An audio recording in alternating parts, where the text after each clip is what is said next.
Coming up on Around San Diego, the city of Vista bringing back its homeless encampment ban after it was put on hold during the pandemic. I was out with city leaders as they work to clean up. And a new report shows the cost of rent could be going down in San Diego County, but not everywhere. Our Steve Price shows you the areas to look if you're wanting to save. Plus, more and more people are getting hurt on e-bikes or e-scooters. How the San Marcos Unified School District and the San Diego County Sheriff's Department are hoping to keep students safe.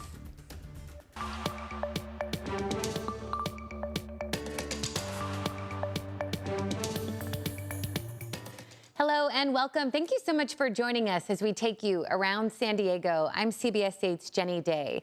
I'll get you caught up on a week's worth of news and look ahead in less than 30 minutes. We begin today in North County. Now, just days after the city of Vista voted to start enforcing its dormant homeless encampment ban, city workers are already cleaning up. The ban was put on pause during the pandemic, but on Thursday, I was out there as crews started to clean encampments out, along with Vista's mayor, who pushed hard to bring the ban back. The mayor tells me close to 200 people live here on the streets of Vista, many of them right down here. He says, though, 90% of them are declining any help, so he says jail must be on the table. The sheriff's department, however, disagrees. Now, you have to be a little careful here, okay? And you have to climb down several tiers to get down to the river bottom here. Days after the Vista City Council voted in favor of enforcing the camping ban, Mayor John Franklin was there himself with sheriff's deputies. There are chickens and dogs, and there are multiple tents. There are multiple bicycles. There's enterprise and commerce. There's large piles of hypodermic needles down there. He says this large group was detained, told to clear out their things, and given a warning. Next time, they could be prosecuted for violating the ban, polluting our waterways, and drug use. We're asking people to say yes, to come with us to the shelter. Let us help them get them into permanent housing, and let us help them get treatment for their narcotic addiction or their severe mental illness. Capacity is not the problem. There are shelter beds and resources available at the new Vista Buena Creek Navigation Center. They have a 57% success rate going from shelter to permanent housing. Again, though, the mayor says 9 out of 10 people declined help. I don't want to jail people for living on the street. But when people are living in an encampment and have been asked 20 separate times to come to the shelter and to get off the streets and they still refuse, jail has to be a last and worst option. Homeless advocates say arrests and encampment bans are not going to solve the problem. And the sheriff's department says they'll only evaluate each situation on a case-by-case basis.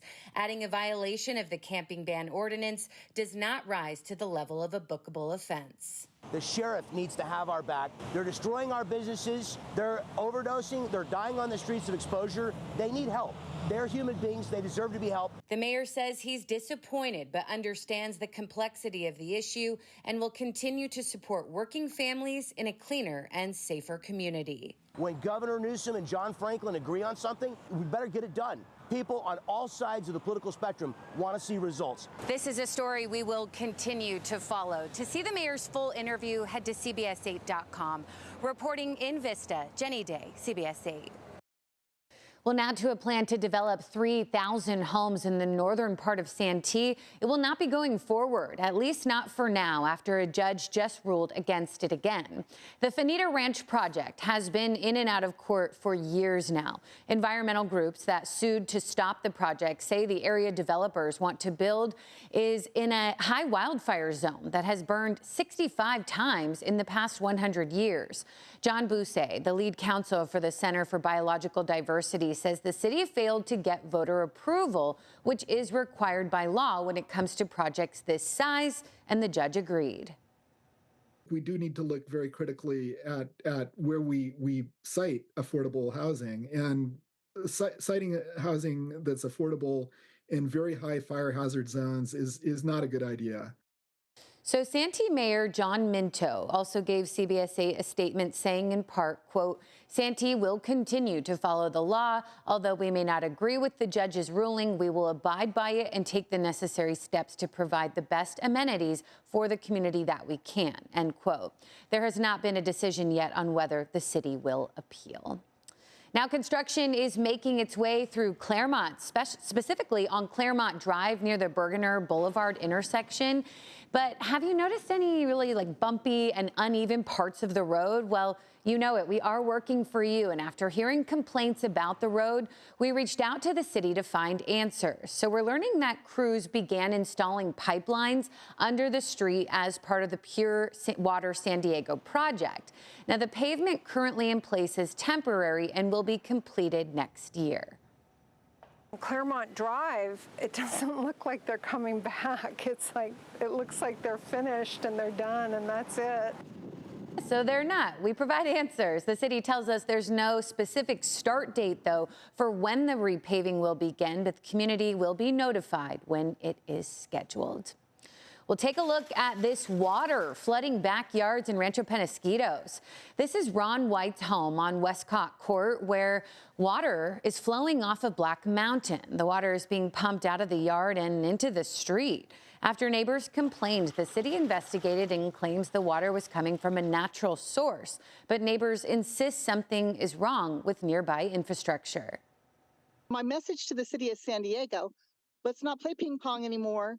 Let's come to the table, work this out, and create a solution for the residents in Rancho Penasquitos. Yeah, so the city may do additional water leak testing, but right now they say it's not their problem. Well, rent is finally starting to drop in some parts of our county, but other areas are actually still seeing big increases. CBS 8's Steve Price talked to an economist about the rental trends across the county and got some advice on perks that renters can negotiate for. A post on social media from a frustrated tenant is getting a lot of attention. He says just 3 months ago he signed a lease at this complex for $22.50 a month, but today that same apartment is renting for $200 a month less. So is that an anomaly, or are rent prices across our county finally coming down? It's rough. Jordan Bryant is moving out of this Vista apartment complex after 3 years of rent increases. He's been priced out. This is probably economical. When we first moved in here, it was like around $1,800. Now they want like $2,700. Jordan says he hasn't found any great deals apartment hunting, so for now he's moving in with family. But according to a new rental market report from Zillow, his luck might be about to change. Across the country now, we have more apartments being completed than we've had since 1973. And so with more listings on the market, renters now have more options. Orfe Devungai is a senior economist with Zillow, and he says 34% of rental listings include landlords offering concessions. Renters that don't move, that stay put, tend to get an even sweeter deal than people who move, right? That's the first thing. But ultimately, concessions are, sweeteners like a free week's rent, free parking. He says some renters are also getting landlords to waive application fees. According to Zillow, San Marcos saw the biggest drop in rent over the last month, a one-bedroom down $137. National City was down $111, and Vista dropped $52. The city of San Diego came in unchanged at $2,400 for a one-bedroom. The biggest jumps took place in La Mesa, up $57 a month, Santee up $82, and Encinitas, which shot up $150 a month for a one-bedroom unit. It's got everything to do with supply and demand forces, right? So we're seeing rent growth cooling the fastest in markets that have allowed builders to continue to build housing. Nationwide, Zillow sees rent increases slowing, but overall their numbers still find too many people are forced to spend more than they can comfortably afford on rent. In Vista, Steve Price, CBS 8. Steve, thank you. Well, meantime, local school leaders and parents are reacting to the Cajon Valley Union School District's new policy on gender identity. The district will now notify parents in 3 days or less if their child chooses to change their identity, name, or pronouns. This applies to kids 11 years or younger. Students are going to feel like they have no one to go to. If a student wants to talk to their teacher about something very personal to them, something very dear to them, they should be able to go to the teacher. I want to know what's going on with him, how it's it's for his safety, his heart. Yeah, so the change comes about a month after Governor Gavin Newsom signed the Safety Act, which forbids rules like this one. It's unclear what will happen with this resolution once the Safety Act goes into effect next January. Now take a look at this. Another video circulating shows people getting too close to our sea lions in La Jolla. You can see people get just within inches of those sea lions. One person even poured water on a pup. It is illegal to touch, feed, or harass those animals. The Sierra Club Seal Society says 7 of the 9 sea lion pups born in La Jolla Cove this pupping season have died. The Sierra Club Seal Society wants the city to put up ropes to separate humans from sea lions and have a park ranger around to supervise. Gotta coexist. Well, right now, Sharp Chula Vista has the only maternity ward in the South Bay, and they are delivering more babies than ever. Scripps Mercy Chula Vista shut down its maternity ward 2 months ago. Paradise Valley Hospital did the same thing about 3 years ago. Now, when all 3 were open, Sharp was delivering an average of 150 babies a month. That jumped to 300 deliveries last month alone. The hospital says it has hired more doctors and nurses to handle the influx and has plenty of space for patients. Prenatal care and being connected to a physician really improves outcomes for women and babies, so it's very important to us. Maternity ward closures have been on the rise nationwide. Sharp Chula Vista tells us it is committed to staying in the community and will offer help to anyone in need. And hundreds of Sharp healthcare workers are protesting at the hospital campus in La Mesa. On Wednesday, employees were on the picket lines demanding better pay, better hours, and more staffing. This follows a similar protest weeks ago where at least 1,000 people showed up. The union says Sharp is not budging. Hospital executives put out a statement saying the union is to blame for stalled negotiations. The employees have worked for a year without a contract.